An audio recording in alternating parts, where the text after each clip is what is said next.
en los países productores, en los países en Asia, en el Nuevo Mundo, está aumentando, pero en los países productores el consumo de vino desciende. Y ha descendido de una manera impresionante desde los años 90, un 40% menos. Entonces las bodegas pues necesitan vender, cada vez hay más bodegas, cada vez hay más vinos, cada vez hay más marcas y claro, cada vez se hacen mejores vinos, cada vez están mejores los vinos, más ricos y entonces pues hay una gran competencia y las bodegas yo creo que tienen que pensar en el marketing, o sea, tienen que ver el marketing, la publicidad como una inversión, no como un gasto, que es lo que ven. O sea, imaginaros en comparación con el sector, con la cerveza. Pues claro, no tiene nada que ver. La cerveza tiene unos presupuestos, tienen un marketing impresionante, patrocinios, y en cambio las bodegas no. Claro, son pequeñas. Las bodegas, hay 4.000 y pico bodegas en España. Imaginaros la referencia, la cantidad de vinos que hay, cada uno con 5 o 6 o más referencias, pues imaginaros. Entonces, claro, hay muchísima competencia, mucha. Y el consumidor, además, por otra parte, yo creo que está un poco perdido con tanta referencia, con tantas bodegas y con, no sé, con la opinión de todo el mundo, que muchas veces la opinión está muy equivocada de gente que no es experta y que aquí todo el mundo cree que sabe de vinos, claro. Y entonces se les confunden también. Es un problema hoy en día la comercialización de los vinos. A nivel mundial, no solamente en España. En Francia también, claro, por supuesto. Emilio, el canal de la hostelería es un marco especial también para el consumo del vino. ¿Qué es lo que aporta como canal al fabricante, al productor de vino y qué es esa experiencia de degustación? A lo mejor ayuda incluso a ese desconocimiento en tanta diversidad de opciones y quizá puede ser un valor prescriptor. Yo creo que dentro de la hostelería, con pocas categorías hay tanta interdependencia. Es decir, la relación que bares y restaurantes tienen con una categoría como es el vino y el papel que supone este canal para el vino no se da en ningún otro sector. Y es evidente que con el cervecero, con espirituosos es muy importante, pero aquí la interdependencia es 100%, porque es un espacio, esas cartas en los restaurantes, esa presentación, esas vinotecas, esos bares especializados en tratar bien el producto del vino, es un espacio esencial para tirar de toda esa industria del vino. Los propios profesionales son unos prescriptores magníficos. Yo creo que, y estoy muy de acuerdo con la opinión que has expuesto sobre debemos pararnos a pensar qué está pasando, esa caída tan importante de consumos en los países productores. España, cuanto mejor es el producto, menos consumimos los españoles vino. Hay que pararse, realizar un análisis en profundidad, planteamientos estratégicos de futuro, porque yo creo que hay segmentos de nuestra oferta en los que el destino está unido, es decir, con la gastronomía tradicional, con el bar, con las barras, con las tapas, con la parte más especial y más diferencial de nuestra gastronomía. Nosotros tenemos los 160.000 bares y 83.000 restaurantes que hay en España, no todos, pero muchos tienen esa interdependencia con el mundo del vino. Además, y como ha dicho Cristina, ese cliente que está buscando algo distinto, yo creo que el aumento de la experiencia, potenciar la experiencia, va mucho en cómo trabajamos el producto, cómo con el producto podemos incorporar rituales en la sala, cómo en los establecimientos de hostelería podemos convertir y podemos crear un canal en directo de difusión cultural de lo que es el mundo del vino. Y yo creo que ahí nos estamos quedando un poco atrás, por ejemplo, en innovaciones tecnológicas, en todo el mundo del audiovisual, en la inteligencia artificial.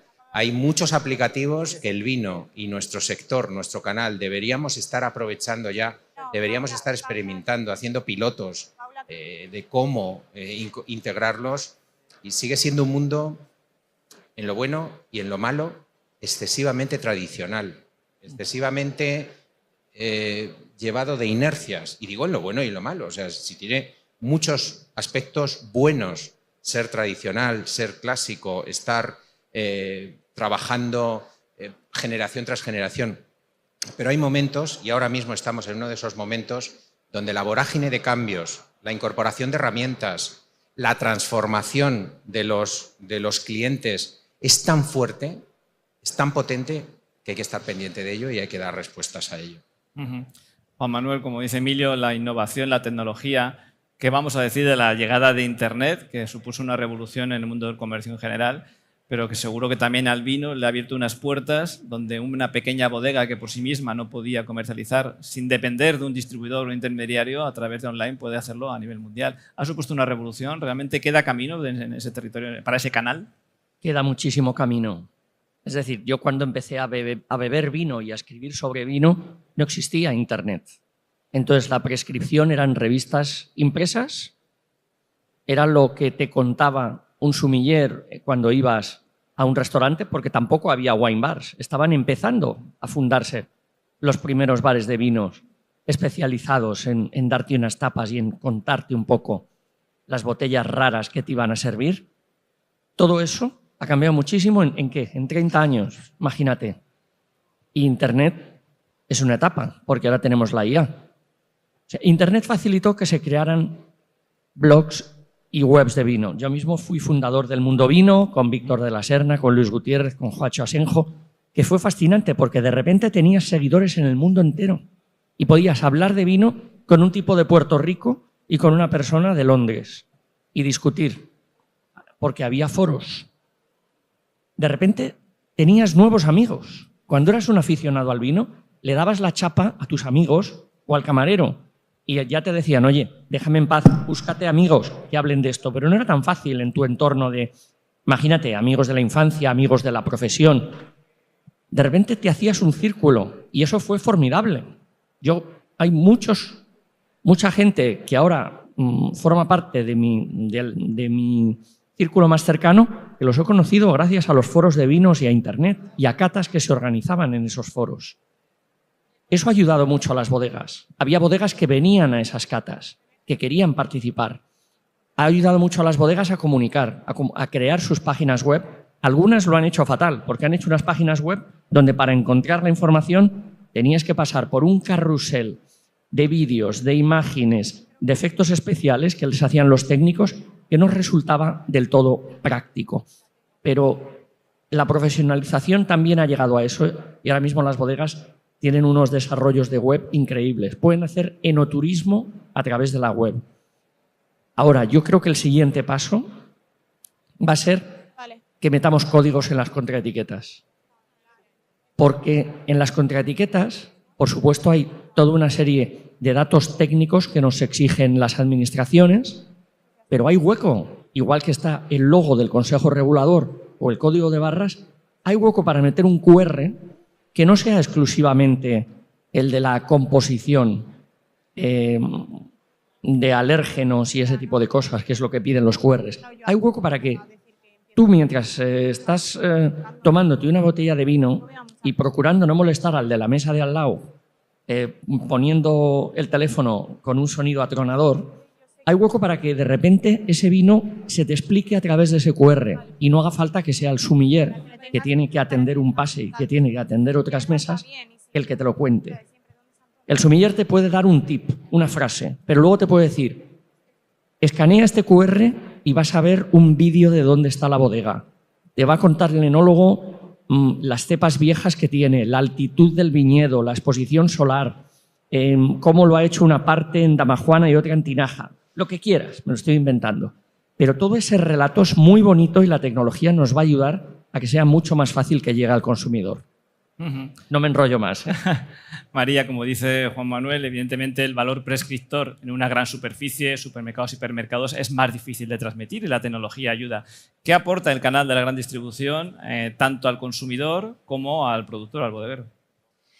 Pues yo creo que somos muy complementarios con el resto de canales porque en la distribución tenemos que ser capaces, y estoy totalmente de acuerdo con lo que decías del código QR, porque muchas veces en los 30 segundos de decisión de compra tenemos que ser capaces de contar toda la historia del producto. Entonces, realmente una de las fortalezas que tiene el vino, que es la gran variedad de métodos de producción, de variedad de uva, de regionalidad, formatos, todo eso se puede convertir en una barrera si no somos capaces de trasladarlo bien en un lineal, con lo cual es muy importante un lineal limpio, con una buena señalética, un buen etiquetado, una buena ordenación del surtido, y luego es muy importante también tener personal formado que en un momento pueda aconsejar a ese consumidor que muchas veces viene pues porque lo ha probado en la hostelería o porque ha ido a una cata en una bodega. Y lo que decía Cristina, estoy totalmente de acuerdo. Yo creo que cada vez el consumidor no busca tanto canal, sino momentos de compra. Pues no es lo mismo la cesta diaria en la que voy al súper y compro mi vino, pues que forma parte de mi compra habitual, que el que lo ha probado en la hostelería o en un hotel o en un restaurante, en un bar, y quiere buscarlo en la tienda, que un vino para cocinar, o porque estoy buscando un vino porque voy a hacer un pescado y quiero ver qué me marida con un pescado, con una carne. Entonces, tenemos que ser capaces de contar toda esa oferta que tiene el producto en muy poco tiempo y en un lineal que muchas veces, claro, el consumidor, sobre todo el consumidor que no está muy formado, pues puede encontrarse aquello y no saber muy bien por dónde empezar a decidir, ¿no? Con lo cual la distribución tiene que acompañar a ese consumidor en ese momento de compra, y luego también aguas arriba en la distribución tenemos que tener en cuenta que pasan más de 4,5 millones de personas todos los días por nuestras tiendas, con lo cual somos un termómetro pues de datos, por qué compran, lo que compran, en qué momento compran, qué tipo de producto compran, y todo eso también puede servir para dotar de esa información a sus proveedores y ayudarles en la selección del producto o en la categorización o en la selección del surtido, ¿no? Uh-huh. Bueno, tanto María como Juan Manuel empiezan a hablar ya de información al consumidor, de normativa, de regulación. Jorge, como experto y socio de Cariotipo, la consultora de asuntos públicos, ¿existe una normativa que diferencie o que ponga unas trabas u otras diferentes entre canales de comercialización? ¿Hay ventajas y desventajas? A ver, yo no te diría que existe una normativa, sino que existe mucha normativa en torno al alcohol, y además de diferentes niveles competenciales. Tenemos desde el nivel europeo, nivel nacional, nivel autonómico e incluso en algunos casos nivel local, ¿no? Entonces, actualmente no se juega en el mismo terreno de juego, principalmente por el tema fiscal. Sabéis que en el canal Horeca, restauración, hay un IVA del 10%, mientras que en retail, y luego hablaremos del e-commerce también, está en el 21%, ¿no? ¿Por qué? Porque lo que se tasa es el servicio y no el producto, ¿no? Básicamente. Pero ahí ya hay una diferenciación en el tipo impositivo. Luego, hace 20 años, si no estoy muy errado, recordad que había restricciones a la venta en canal retail. Y esto iba por comunidad autónoma. O sea, no todas las comunidades autónomas lo restringían, pero a partir de las 10 de la noche no podías hacerlo. Y en cuanto al e-commerce, es más una legislación nacional que tiene un IVA del 21% y que ahí luego los mecanismos de comprobación de edad, que como decía María, bueno, tú tienes un personal formado no solo para darle la información al consumidor, sino también para restringir esa venta a aquellos que no pueden tomarlo, principalmente los menores, ¿no? En e-commerce no lo tienes, hay unos mecanismos de verificación de edad, pero que hay mucha controversia sobre si funcionan bien, si no funcionan bien, etcétera, etcétera. Uh-huh. Seguimos con el consumidor. Cristina, hablamos de perfiles de clientes, perfiles de compradores. Cada canal probablemente tenga los suyos. ¿Existe un comprador o un consumidor multicanal que aborda todos los ámbitos o realmente somos muy fieles a un canal concreto? No somos fieles, al menos en esto. Y no somos fieles, y además estamos ante un mercado cada vez más fragmentado, porque de hecho, pues escuchaba antes, ¿no?, los retos, y yo creo que María ponía el acento sobre dos temas o dos retos fundamentales del vino. Uno es en su caso, cómo ordeno los lineales ante una complejidad de categoría. Y por el otro lado es porque estoy ante consumidores desconocedores de una categoría muy compleja, con muchos matices y con mucha historia. Entonces, el reto de simplificar, sea por ordenación, sea por códigos de comunicación, etcétera, creo que son dos retos muy importantes. Y el tercero es una fragmentación de canales muy importante. Ahora compro también en retail para consumir fuera, pero es que ahora veía también un food truck de mi amigo Ciro de Beata la Pasta, pues que ahí la capacidad de prescripción es menor. Entonces, si estoy en un festival, consumo ahí, pero luego me voy a cenar a un restaurante, pero luego al día siguiente voy al supermercado. Por lo tanto, no estamos ante un consumidor fiel, estamos ante un consumidor cada vez más fragmentado en términos de canales de compra, donde busca experiencias y un retorno distinto, y donde la industria del vino tiene retos muy distintos, porque en el caso de hostelería el rol del camarero, del sommelier, etcétera, tiene un rol fundamental de asesoramiento, donde tiene tiempo para contarle una historia y poner en valor todos los matices de un vino, incluso lo puedes complementar con un QR, pero hay un montón de canales que no lo permiten ni lo van a permitir, y además es donde cada vez más están yendo los perfiles más jóvenes, que es casi el tercer reto que pongo encima de la mesa, ¿no? Que explica también gran parte de lo que mencionaba ahí al inicio, de llevamos caídas constantes en el consumo del vino, tenemos canales diferentes, tenemos códigos de comunicación distintos, y por lo tanto, bueno, pues esa explicación viene también por ahí. Julia, como bien dice Cristina, el público joven es un público complicado para el sector del vino. ¿Se está trabajando realmente en cada canal de distribución un surtido definido en función de un consumidor más tradicional y estamos olvidando al joven? ¿O estás trabajándose también a un canal más a fondo este perfil de público que otros? Bueno, se está trabajando para los distintos consumidores. O sea, hoy en día es verdad que el consumo ha descendido, pero sin embargo ha aumentado el consumo de vino de calidad, ha aumentado el interés por el vino, por saber la historia del vino, por saber cómo se elabora, su tierra, de dónde viene, su origen. Entonces es muy importante ahí los prescriptores. La figura del sommelier es importantísima. Aunque haya un QR que te diga cómo viene el vino, la variedad de uva o el grado alcohólico que tiene, es muy importante la figura del sommelier como prescriptor en hostelería, claro. Entonces yo creo que en eso se ha avanzado en España muchísimo desde hace 40 años. Antes la figura del sommelier no existía en España. Hace 40 años no existía, no se sabía lo que era. Y entonces en eso se avanza muchísimo, y el sommelier sí que sabe aconsejar, además, según el perfil del consumidor, lo que quiere, según la edad, según el perfil. Ellos son muy analistas, ¿no?, del consumidor.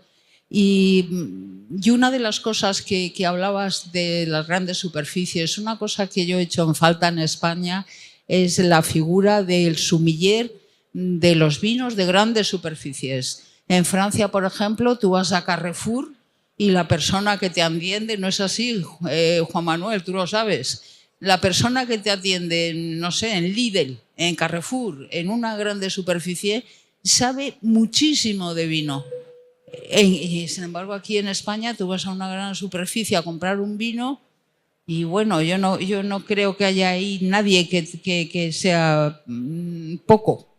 Entonces esa figura sí que es muy importante. Yo creo que debería existir, que no existe el sommelier de las grandes superficies. Sí, tienes toda la razón, y en alguno de nuestras empresas asociadas sí que ya empieza a existir esa figura. Pero es verdad que quizá todavía se ha dejado demasiado peso al lineal y poco peso a tener profesionales formados, porque muchas veces, claro, el modelo de compra en una gran superficie pues difiere del modelo de compra en una tienda especializada, ¿no?, o en una tienda gourmet, donde tú sí que vas buscando ahí. En este modelo de tienda tienes gente que conoce perfectamente el producto y es capaz de seleccionarlo, pero también estamos empezando a ver ese consumidor que sí que necesita ese consejo en la compra y se está empezando a introducir, se está empezando a formar equipos, a formar profesionales para que puedan estar. Yo ya lo he visto, ¿eh? O sea, yo he ido a comprar alguna de estas superficies y ya he visto a esa persona. Es más, en algún caso tienen personas especializadas por tipo, es decir, hay una persona que lleva los espumosos y otra, por ejemplo, que lleva los tintos o lleva... O sea que afortunadamente me alegro de que lo digas porque estoy totalmente de acuerdo contigo, pues, es fundamental para ayudar a estas elecciones. Que te digan cuándo puedes consumir el vino, que te digan cosas de esas que lo necesita saber el consumidor, sí. Sí, sí. Pues me alegro de que se esté avanzando en eso poco a poco. Emilio, este valor de la prescripción tan relevante en la categoría como el vino entra de lleno en uno de los grandes problemas que tenemos en este país y en concreto en la hostelería, que es la formación, la captación del talento. En la materia del vino, evidentemente, el hostelero necesita tener unos conocimientos que pueden provenir de diferentes fuentes. Puede provenir de la propia bodega, puede provenir del distribuidor. ¿Cómo gestiona esa labor de prescripción tan importante en la hostelería el responsable del área? Pues mira, yo creo que la prescripción está sobre todo basada sobre la capilaridad. Lo ha dicho Julia, más de 4.000 bodegas en España. Yo creo que la estructura de producción que tenemos es muy interdependiente también de la estructura de comercialización que permite el canal hostelería. Es decir, cuando hay una pequeña bodega en un territorio, en una comarca, y hay restaurantes en ese territorio, en esa comarca, la gastronomía, los vinos son absolutamente el mismo producto.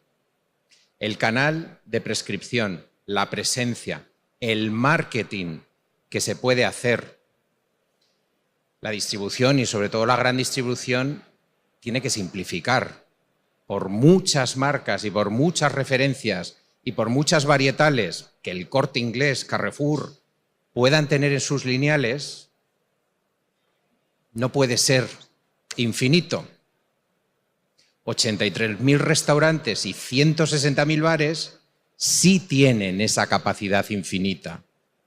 Es decir, hay más de 4.000 bodegas que tienen abiertos sus cauces, sus ventanas de conexión directa con el consumidor, con el turista, para incorporar ese relato.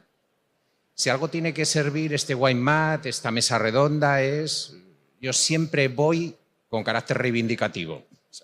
Me suelen invitar porque suelo ser políticamente incorrecto. No tenemos un plan estratégico, no tenemos un plan del marketing entre el mundo del vino y la hostelería en España. A poco que pongamos sobre la mesa cifras, en eso que he dicho yo al principio, la interdependencia es que nos necesitamos. No podemos elegir. Nos necesitamos sí o sí. La posibilidad de comercialización directa, que desde las bodegas es magnífica, pero desde los 5, 6, 8 restaurantes que hay alrededor de esa bodega, nuestros horarios son infinitos. Nuestros días de apertura todo el año. Es decir, que si tenemos que competir en esas, tenemos muchas fortalezas de partida. Si hay que hacer esa formación, no hablemos de la formación en genérico. Esa bodega, con esa varietal, con esas cepas viejas de ese territorio, tiene 8 o 10 restaurantes a los que tiene que invitar a su bodega, explicárselo, planteárselo y establecer ese vínculo, esa relación estrecha.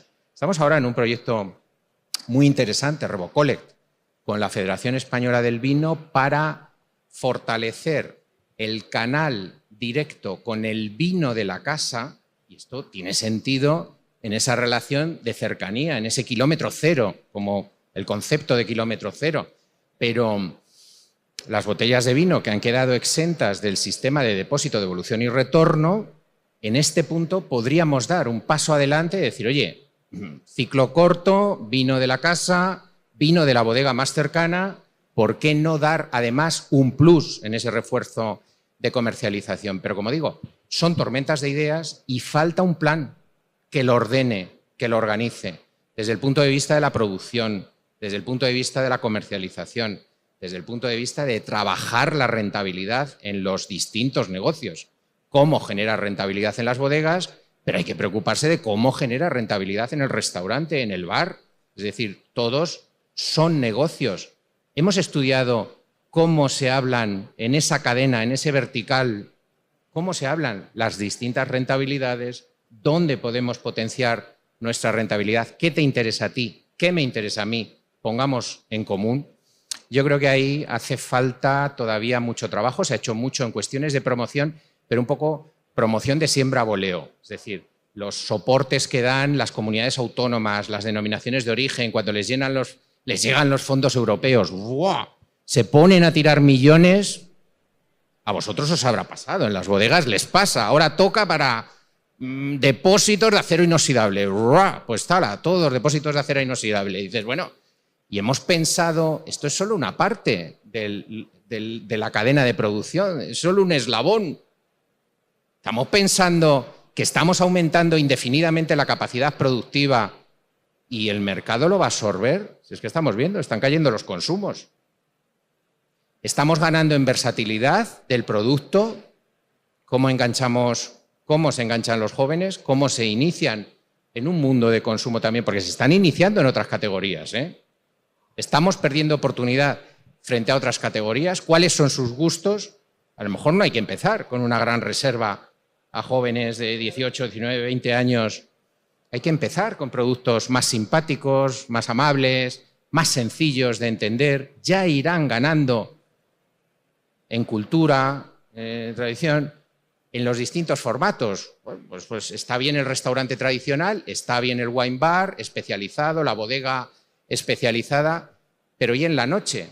Es que nos ha pasado con el cliente turista, que España es que tenemos ahí una veta de oro que es los turistas internacionales, 100 millones de turistas que nos interesan. Bueno, yo he visto, pues unos consumen de otra manera, otros de otra, les gusta echarse hielos, les gusta mezclarlo con no sé qué. No nos podemos reír de eso, es decir, lo tenemos que ver como una oportunidad, es decir, pues bueno, pues si te gusta, hay que ver cómo a eso le damos glamour, valor añadido. Es decir, necesitamos una estrategia, necesitamos un plan, necesitamos sentarnos en serio, porque el volumen y el peso de nuestras industrias, de la industria del vino, del tejido agrario que hay detrás, del canal de hostelería, lo merecen la pena.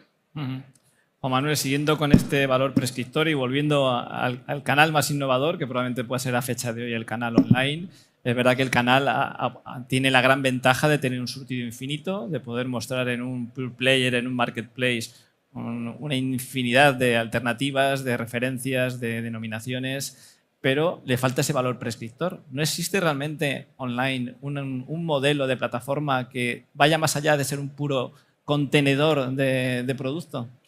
Hombre, el online ha ido mejorando mucho en cuanto al comercio de vino.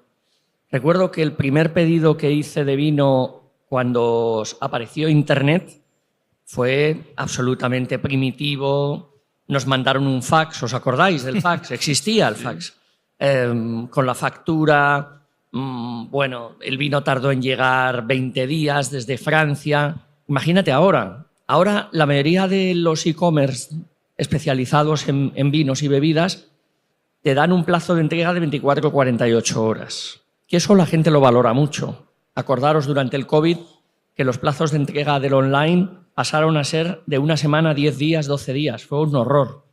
Yo en aquella época era el director de la Viña y tuvimos que crear un segundo centro de operaciones para empaquetar y enviar por furgoneta en nuestra tienda central de Ortega y Gasset, que se convirtió en un almacén y en donde pusimos a los sumilleres, los sacamos de esa especie de paro forzoso en donde hubo que meter a la mayoría de los empleados para convertirse en mozos de almacén y lanzar pedidos porque nuestro operador logístico externo estaba superado. Hoy en día yo creo que el cliente de online hasta ahora ha valorado dos cosas. Una, su obsesión por el precio. Antes hablábamos de fidelidad de la clientela. El cliente de online es el más infiel del mundo. Si él quiere una marca en concreto, quiere ahorrarse 30 o 40 céntimos, sin fijarse si ese negocio online tiene un almacén climatizado o no. ¿Cómo va a llegar el vino? solo quiere precio. Y eso es una pena, porque yo quiero otras cosas.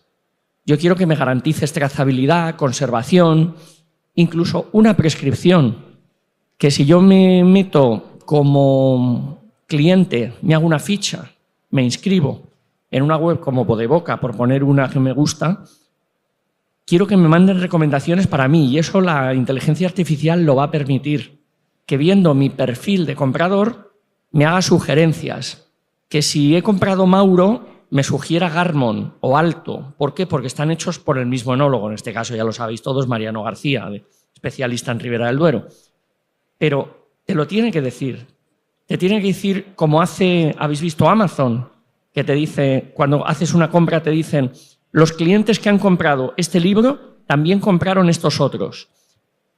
Esa pequeña prescripción automatizada de un bot, eso está ya a la vuelta de la esquina, lo que pasa es que hay que aplicarlo. Pero, por ejemplo, me gusta mucho, antes he citado Bodeboca, porque es la plataforma de comercio online que más ha invertido en contenidos, es decir, fotos de las bodegas, textos muy bien redactados y escritos por gente que sabe, explicando de manera cercana, didáctica y fácil lo que es esa bodega, su propuesta, los vinos que hace. Eso la mayoría del comercio online no lo tiene o lo tiene mal. Hay que invertir en contenidos. O sea, Bodeboca ha tenido una inversión, no sé si era 4, 5 o 6 redactores. Ahora que ha sido absorbida, veremos los nuevos propietarios si siguen invirtiendo en contenidos o no. Pero desde luego que la prescripción, mira, si entras en Vila Viniteca, que no es un especialista del online, que es un especialista de la distribución Aureka, pero si entras en Vila, te sale inmediatamente un sumiller, un falso sumiller, un bot que te habla con nombre, que te dice, hola, soy tu sumiller particular de hoy, ¿en qué te puedo ayudar? Hombre, le puedes pillar porque le puedes hacer preguntas en donde se ve claramente que es una máquina y que no sabe. Pero ya es un inicio. Yo creo que hay que personalizar cada vez más y darte ideas, pero sin mandarte emails cada 2 días, que es el gran riesgo. El cliente está harto de que le llenen el buzón de spam. María, comentaba Juan Manuel uno de los temas clave que no podíamos evitar sacar, que es el tema precio. La gran distribución es uno de los argumentos clave a la hora de ubicar las diferentes categorías de productos en un lineal. Hay muchas alternativas, como me comentaba Cristina, lo hacemos por denominaciones de origen, lo hacemos por precio. El concepto del precio es el principal criterio que el perfil habitual de consumidor de gran distribución quiere que sea el modelo de búsqueda. Pues fíjate, es verdad que el precio cada vez más influye en la cesta de la compra, pero en el caso del vino yo creo que el consumidor lo que busca más que precio es valor. El consumidor que va buscando vino quiere acertar, quiere quedar bien, no es una commodity el vino, entonces el factor precio no es determinante en la decisión de compra. Hay otros muchos factores que influyen más en lo que es la experiencia de comprar ese producto, ¿no? Si lo voy a regalar, a quién se lo voy a dar, quién lo va a beber, quién lo va a consumir, con quién. Entonces yo creo que, de hecho, los datos del Ministerio de Agricultura y de OEBI hablan de la reducción, que también lo decía Julia antes, la disminución del consumo en cuanto a volumen, pero sin embargo el aumento en valor, con lo cual es un producto que el consumidor cuando lo elige no pone como primer condicionante el precio, sobre todo, pues hablábamos antes, ¿no? Pues a lo mejor sí que en la cesta de compra diaria sí que incluye e influye más, pero en el resto de la decisión no es algo que pese. Julia, seguimos hablando de precio, pero ahora desde el punto de vista de la bodega. Evidentemente, el margen de beneficio que tiene una bodega cuando comercializa con un distribuidor, con Horeca o con la gran distribución es diferente. ¿Cómo tiene en cuenta a la hora de decidir dónde comercializar su producto esa diferencia de margen en un canal o de otro? Es que la bodega, o sea, hacer un vino cuesta mucho. O sea, mantener un viñedo, ya empezando por el viñedo, mantener un viñedo, bien mantenido el viñedo, cuesta muchísimo.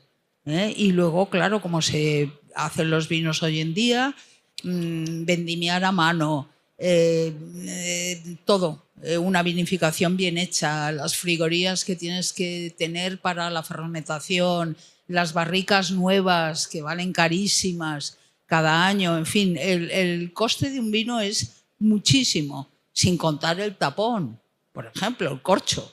El corcho, bueno, dependiendo de qué corcho sea, claro, pero puede llegar a unos precios enormes. Las botellas, las etiquetas y luego ya la distribución. O sea que el coste ya de entrada de un vino es muy elevado. Claro, dependiendo siempre de la cantidad de vino que se elabore.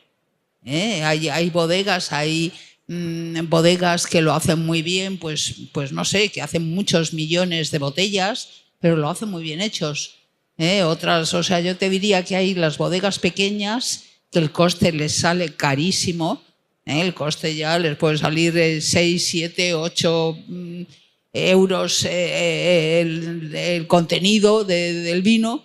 Y luego ya las grandes, las bodegas muy grandes, que entonces sí minimizan muchísimo los costes porque lo hacen con unas producciones muy, muy altas y luego las bodegas medianas, bueno, que ahí están, pero los costes de hacer un vino son muy elevados, Más el viñedo es carísimo. El vendimiar, la mano de obra de una vendimia manual, pues te puede suponer ya 2 euros por kilo de uva. O sea, con lo cual, dependiendo de cómo esté el viñedo, dependiendo de muchas cosas, pero para hacerlo bien, una vendimia manual, vendimiando en cajas, todo haciéndolo manual, etcétera, etcétera, pues carísimo. Sale muchísimo, un coste muy elevado. Ahora bien, hay bodegas, pues no sé, como Marqués de Riscal, Marqués de Vargas. Marqués de Riscal puede hacer 10 millones de botellas al año y sin embargo los hace bien hechas. O sea, y los precios muy ajustados. Porque no pueden, o sea, no les da para más a las bodegas. No es que ponen, no sé, 20 veces más del coste que va. Muchas veces están al límite de los costes. Es así. Emilio, hablando de márgenes, evidentemente estar al final, ser el eslabón final de una cadena desde la producción hasta que llega al consumidor, tiene una aportación de valor y un incremento de coste. Muchas veces se critica que cuando vas a un restaurante estás pagando por un vino el doble o el triple que a lo mejor en bodega. ¿Cómo se entiende, cómo se puede explicar al consumidor por qué tiene que ser así? La verdad es que en ese sentido estamos en un momento muy complicado y todo puede empeorar. Es decir, en un sector como es la hostelería, donde los dos principales componentes de coste son personas trabajadoras y producto. En la gastronomía española tenemos una riqueza, que es nuestro producto, único en el mundo, en diversidad, en calidad, en tradición gastronómica, única en el mundo. Pero claro, tiene un precio. Competimos muy mal en precio con otras gastronomías que podemos calificar directamente como low cost. Hay otras gastronomías que en ese formato low cost se están apoderando absolutamente del mercado en España.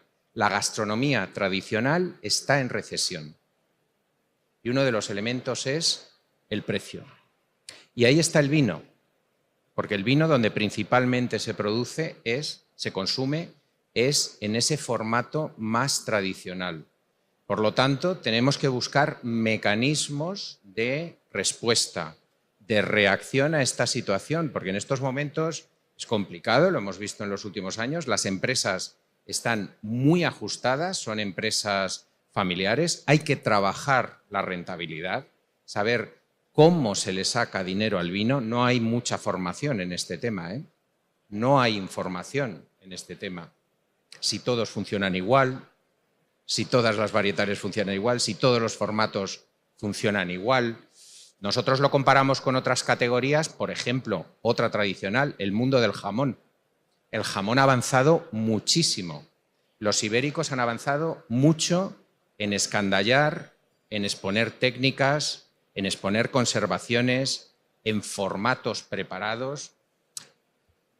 Ahí hay que meter I+D, hay que meter innovación, hay que meter investigación, hay que ver qué cosas tenemos que hacer, de qué manera aprovechamos, y no quiero quedar en negativo, hay oportunidades, el boom del tardeo. ¿Cómo se coloca el vino en la tarde? ¿Nos hemos parado a pensarlo? Porque es que el tardeo va así. ¿Está el vino en el tardeo? Entonces, este es el tipo de cuestiones que planteo, nos las tenemos que hacer, tenemos que analizarlo, tenemos que valorarlo en profundidad y a partir de ahí ver qué hacemos, qué formatos, qué producciones, qué formación, qué información, qué marketing, cómo trabajamos los precios.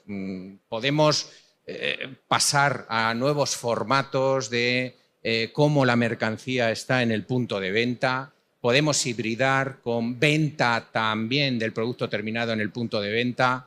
Podemos avanzar. El vino seguramente es el mayor souvenir gastronómico que tenemos, vinculado al mundo del turismo y al mundo del enoturismo y de la gastronomía y del turismo gastronómico.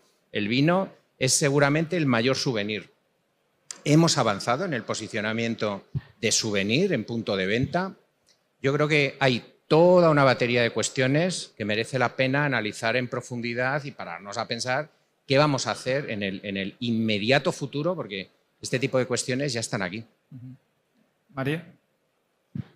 Sí, yo quería añadir, porque estoy totalmente de acuerdo con lo que está diciendo Emilio, y no solamente en la parte de hostelería, sino en la parte de distribución. O sea, el metro de lineal es muy caro y cuando tú tienes que decidir qué referencias incluyes en tu lineal o qué innovación pones en el lineal, el peso de la decisión puede girar la balanza hacia un lado o hacia otro.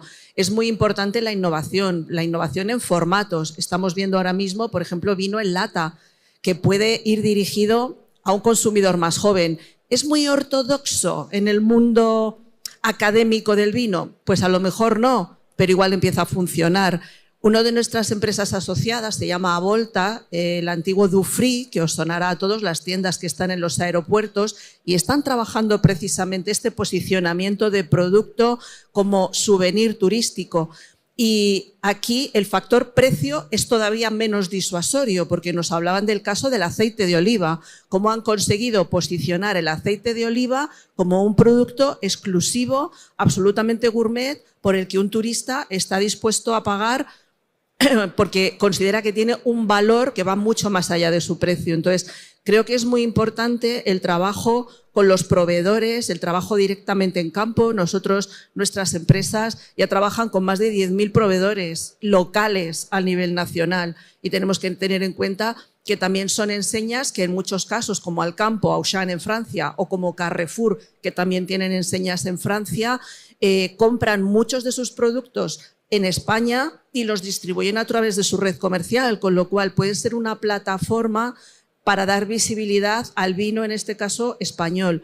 Pero hay que crear ese plan estratégico o esa estructura que permita llegar a un público más joven, cambiar los códigos, como decía Cristina, cambiar los formatos, seleccionar qué tipo de producto vamos a incluir.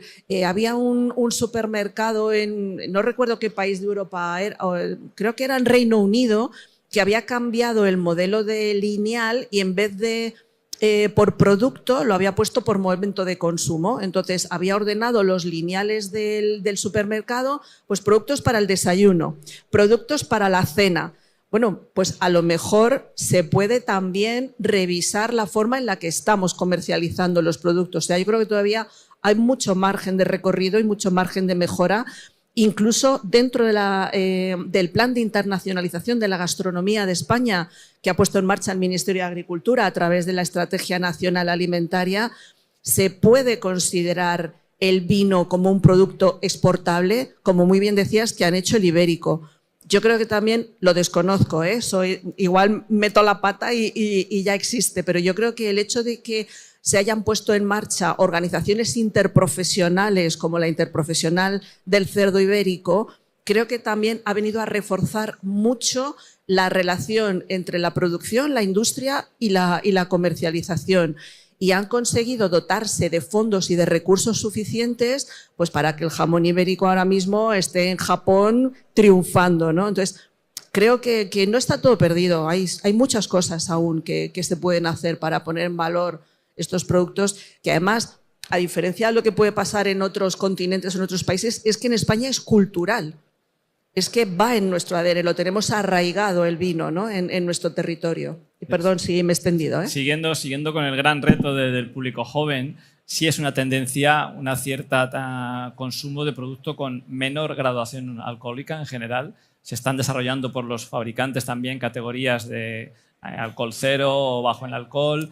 Y es lógico también que cierta normativa o regulación existente en las bebidas con mayor graduación puede haber cierto riesgo de que migre también hacia otras categorías, como pueda ser el vino o las cervezas. Jorge, ¿cómo está el contexto regulatorio en ese aspecto? Sí.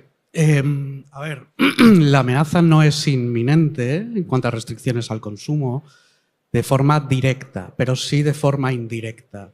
En 2023 hay un cambio muy importante en la OMS en el que ya no habla de consumo seguro de alcohol, sino que empieza a hablar de que cualquier consumo de alcohol no es seguro, o sea, todo lo contrario.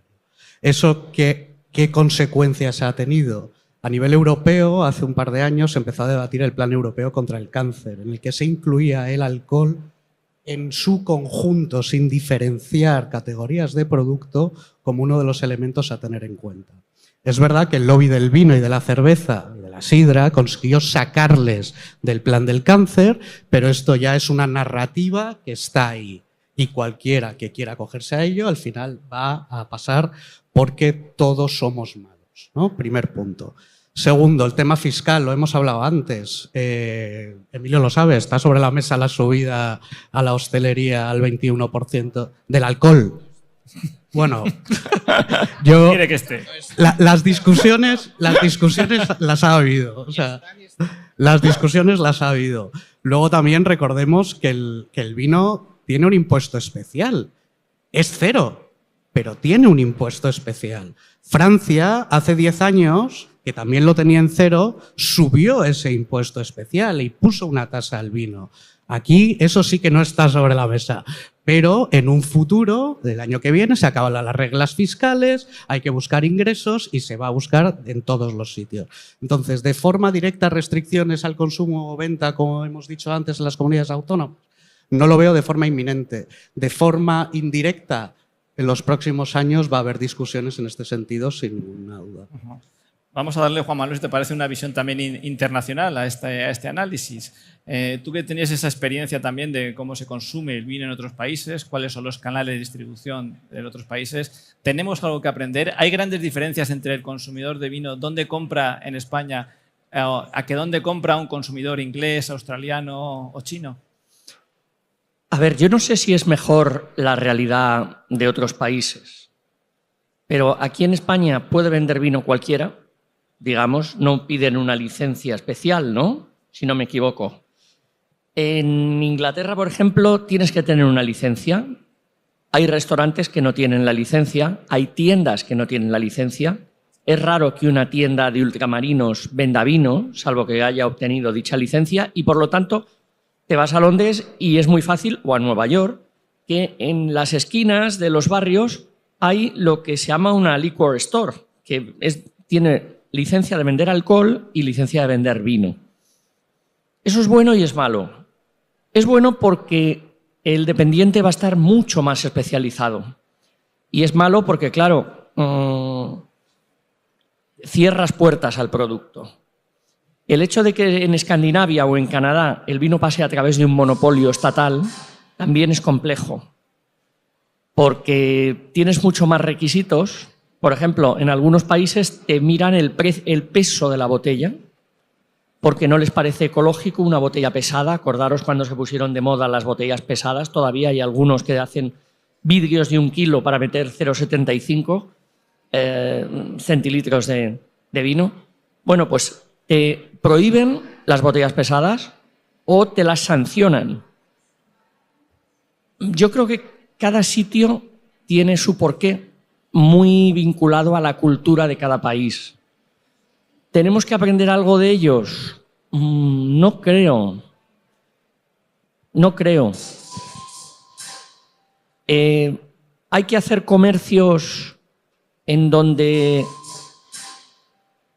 los empleados sean vendedores y no reponedores, sí me parece muy importante. Antes hemos hablado de formación, yo estoy metido ahora en un proyecto con la Universidad Complutense para hacer unos cursos de formación relacionados con el comercio del vino. Y, por ejemplo, cuando yo estaba en la viña, mis empleados, los que atendían al cliente y también los de oficina, si querían apuntarse, tenían en torno a 100 sesiones de formación interna al año en horario de trabajo. Pero esas prácticas hay que adoptarlas. Los sumilleres de los restaurantes, para ir a formarse, lo hacen en mitad de los turnos, que es su horario de descanso. No se pueden apuntar esas horas en donde han ido a catar a una feria. Sí tenemos cositas que mejorar en ese apartado. La formación de nuestros equipos comerciales. Cómo ayudarles. Cómo pagárselas. Hay muchos cursos, pero los restaurantes o las en grandes superficies o las cadenas de comercio o los e-commerce no les pagan. Es muy raro. Tú vas a una empresa sólida donde tienes a un cuadro medio que quiere hacer un máster y a veces le pagan la mitad del máster. Esto, que es algo muchísimo más sencillo y esencial, también hay que reflexionar sobre emplear algunos fondos formativos para apoyar a nuestros trabajadores a que se especialicen aún más. Bueno, tenemos que ir acabando. A mí, David, si me permites, se ha citado la internacionalización, también el papel de la Organización Mundial de la Salud. Efectivamente, es una organización mundial. Las estrategias y las pautas de venta de bebidas con contenido alcohólico son y están interrelacionadas a la realidad de los países y sobre todo a la realidad de las civilizaciones. La Organización Mundial de la Salud nunca contempla aspectos de nutrición emocional. Los países productores de vino y de la cuenca mediterránea tenemos la esperanza de vida más alta del mundo. Cuando se comparan estas cuestiones, hay que verlas en su globalidad. Nuestra civilización, la civilización occidental, la civilización europea, es una civilización cristiana. El vino es la sangre de Cristo. Celebramos cada domingo con la sangre de Cristo. Esto hay que entenderlo, que en otras partes del mundo, en otras civilizaciones y en otras culturas, puede ser efecto y generar un efecto de repulsión incluso. Y esto en la Organización Mundial de la Salud no siempre se tiene esa visión global. Nosotros tenemos que reivindicar una visión global, porque la comercialización de las bebidas con contenido alcohólico, por ejemplo, estos países que se han citado, la license en los países anglosajones es necesaria porque tienen un grave problema de alcoholismo y porque no tienen formación e instrucción social de cuál debe ser la relación con los alimentos, con las bebidas y con todo tipo de sustancias. Hay entornos en el mundo donde sus elementos de animación pues pueden estar en torno a la coca, en torno al hachís, en torno a otras sustancias. Y esto hay que entenderlo como un principio de diversidad. Y aquí, lamentablemente, no siempre las agencias de Naciones Unidas tienen la visión de aplicar políticas regionales. Y nosotros estamos en Europa, estamos en el Mediterráneo, tenemos una civilización milenaria de relación con el mundo del vino. No nos puede venir alguien que no sabe de lo que estamos hablando e imponernos unas fórmulas y unas normativas que tienen otro sesgo ideológico, cultural y económico. Y científico. Es un debate que no tendría fin. Yo únicamente quiero decir que estoy totalmente de acuerdo contigo y mi tesis doctoral es sobre ese tema de nutrición, de lo bueno que tiene el vino como nutrición, como antioxidante y que está dentro de la dieta mediterránea. Por supuesto, de nuestra civilización. Un debate que no tendría fin, lamentablemente sí lo tenemos que terminar aquí. Hemos hablado de canales, de precio, de margen, de experiencia, de talento, de formación, de internacionalización, de regulación. Muchas gracias a todos por participar en esta mesa y como no hay debate o mesa que no se pueda terminar sin que la IA tenga alguna participación, yo me he permitido antes de venir preguntarle a ChatGPT cuál sería el canal de comercialización ideal del vino dentro de 10 años, cuál sería el que eligiesen. Y me dice que en 10 años el canal favorito será el digital directo, tienda online de bodega o marketplace especializado con club, datos y recomendación personalizada. El comprador buscará comodidad, confianza, asesoramiento, origen y entrega rápida. La tienda física seguirá como experiencia y prescripción, pero la recompra migrará al entorno digital relacional propio. Muchas gracias. Reserve your space at the 2027 fair.